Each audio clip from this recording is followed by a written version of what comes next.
You never know how strong you are until being strong is the only choice you have. Kayla Mills said this, and she was a cancer survivor. The estimated in 2016 cancer things are for the new cases, 1,685,210 cases that will be new. And from those, 595,690 will die. That came from the National Cancer Institute, and that was estimated last year. I do not have the actual statistics, but I'm guessing it's pretty close. I am familiar with cancer quite a bit. My dad had cancer. He was diagnosed in the end of 2011, and he went to the doctor for some sinus issues that was ongoing. When they did a scan, they found an aneurysm. They sent him to Rochester for that aneurysm. And when they did some additional scans in Rochester, they found a mass in his sinuses. They redirected their attention to the mass that was in his sinuses, did some additional testing, and it came back that he was cancer-free, that it was just a tumor.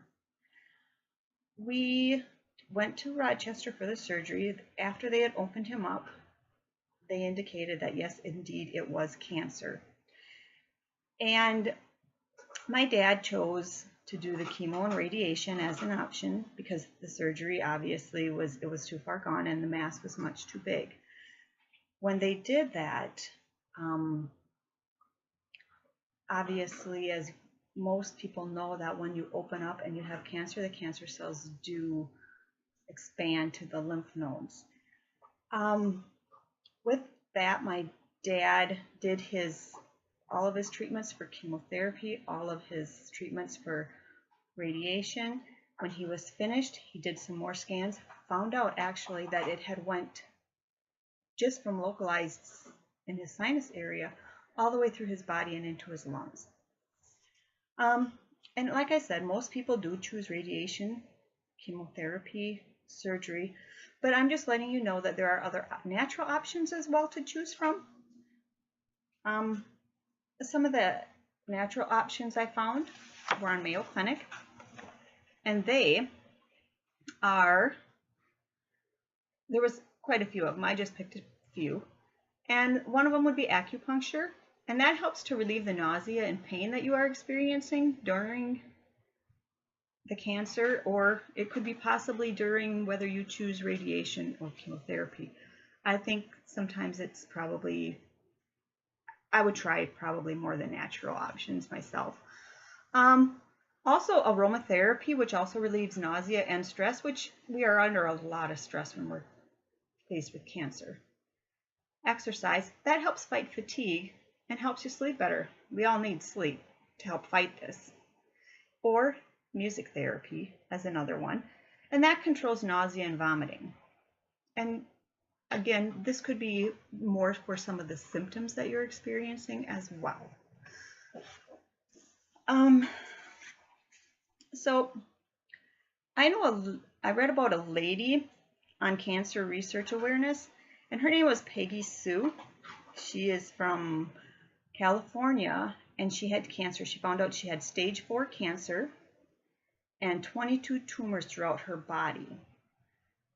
She had chose the natural option. She did some research. Well, she actually went to chemo. She went to go to chemo first and had a bad allergic reaction to the chemotherapy, almost killed her.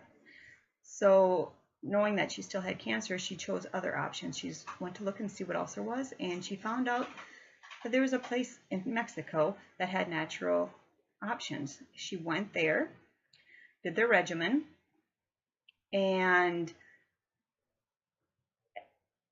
within 4 months, she did another scan. They did another scan, and she was cancer-free. Nothing. They could not find any more tumors, nothing. And that was within 4 months of doing the all-natural the all natural regimen that they had set up for her. And each one, of course, would be more towards the patient as opposed to cancer in general. And I think probably a little bit of both.